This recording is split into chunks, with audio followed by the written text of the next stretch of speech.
시험 대비서를 사용하실 텐데, 이제 기본적으로 좀 여기 시험 대비서를 쓰기 위한 전제 조건들이 좀 있어요. 뭐냐면, 일단 첫째는 뭐냐면, 애들이 진도는 어느 정도 나간 거죠?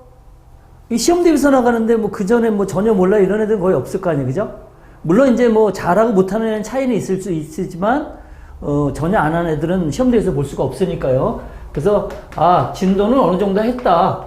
한 번 정도 했다. 그래서 시험 대비 들어간다.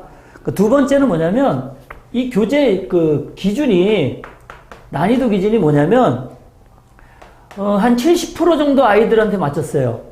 70% 정도. 그게 무슨 얘기냐면, 이렇게 돼 있죠? 요런 거, 요런 거. 하위 15%, 상위 15%를 뺀, 요 가운데 있는 아이가 70%라는 얘기예요. 그러니까, 아주 잘하는 애를 시험 대비서로 맞춰갈 수는 없잖아요. 전부 다. 그죠?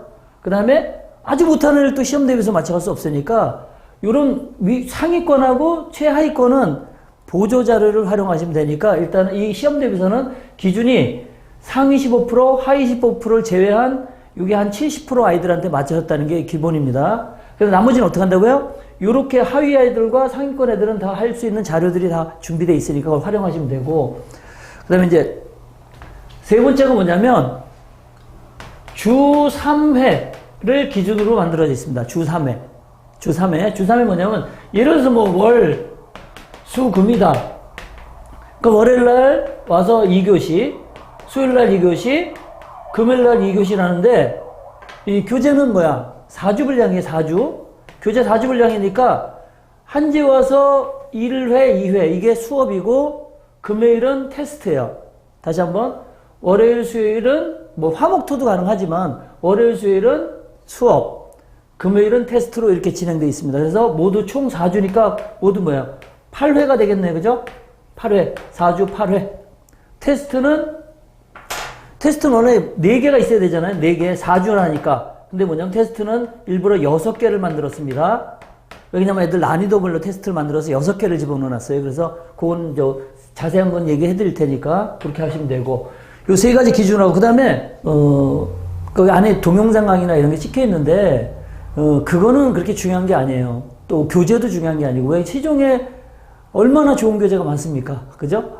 이 교재가 가장 최고다. 이건 뭐 오만이고 말도 안 되는 얘기니까. 중요한 건 뭐냐면, 아이들이 쓰게끔 적합하게끔, 그 다음에 제가 학원을 운영하면서 가만히 보니까, 이랬으면 좋겠다라는 것들을 좀 집어넣어서 만든 거니까, 여기를 100% 믿지 마시고 보조자료랑 또 중요한 것도 뭐 있어요? 그렇죠. 네 번째가 교과서입니다.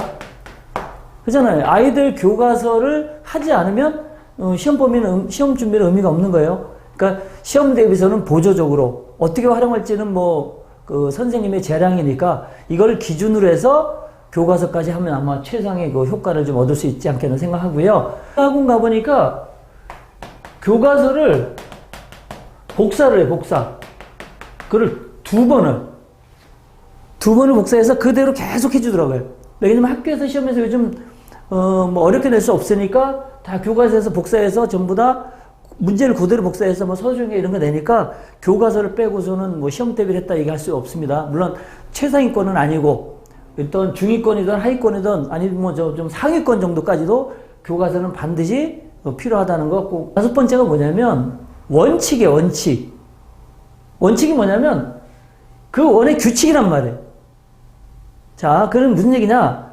평상시하고 시험 기간이 좀 달라야 된단 말이에요. 예를 들어서, 뭐, 평상시엔 2교시 했는데, 시험 기간이면 3교시로 한다. 왜 그러냐면, 평상시에는 2교시 해도 되지만, 시험 기간에는 뭐, 집에 가서 다른 공부도 해야 되기 때문에, 여기 학원에서 나오는 과제들을 요 3교시 때 다 처리해주고 집에 가서는 딴 공부하게 해주겠다라는 원칙. 또 뭐냐면 시험 기간에는 숙제가 안 되면 무한 돌봄이. 왜 그러냐면 이 아이가 어머니 평상시는 모르지만 시험 기간이 되면 이 아이가 약한 것들이 다 학원에서 짚어줘야 되기 때문에 얘가 만약에 처리를 못하면 집에 보낼 수 없습니다라고 해서 한 서너 시간 잡고 있다든가 이런 식으로 해가지고 시험 기간만 달라지는 어떤 원칙을 줘야 아이들이 지금 엄마도 시험 기간이 됐네? 아이들도 시험 기간이구나 이렇게 좀 긴장을 할 수 있다는 거예요.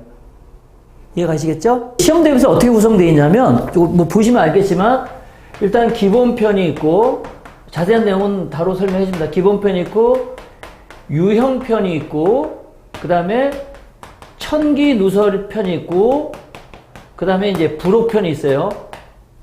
부록편이 있는데, 간단하게 설명해 주면, 기본편은 아주 기본적인 내용들이란 말이에요. 그죠? 그 다음에 유형편은 유형별로 되어 있는 거란 말이에요. 뭐냐면, 주말 테스트인데, 이게 이제 학교 시험이랑 똑같은 어떤 구성이 돼서, 서술형이랑 같이 구성이 돼서 주말 테스트인데, 이게, 청규설이고, 그 다음에 부록지는 뭐냐면, 여기에 오답 노트 있고요. 시험 대비서 다 있습니다. 오답 노트 있고, 그 다음에 체크리스트 있어요. 체크리스트. 왜냐면, 시험 기간에 틀린 것들 오답 노트 하는 거를 양식을 거의 시험 대비서 하나에 집어넣어 놓고, 그 다음에 체크리스트는 뭐냐면, 얘네가 4주 동안 시험 기간 대비할 동안 내내 체크리스트 보시면 있어요, 여기. 그래서 그걸로 정리해서 부모들한테 보여주기도 하고 상담자를 쓸 수 있게끔 이렇게 구성이 되어 있습니다.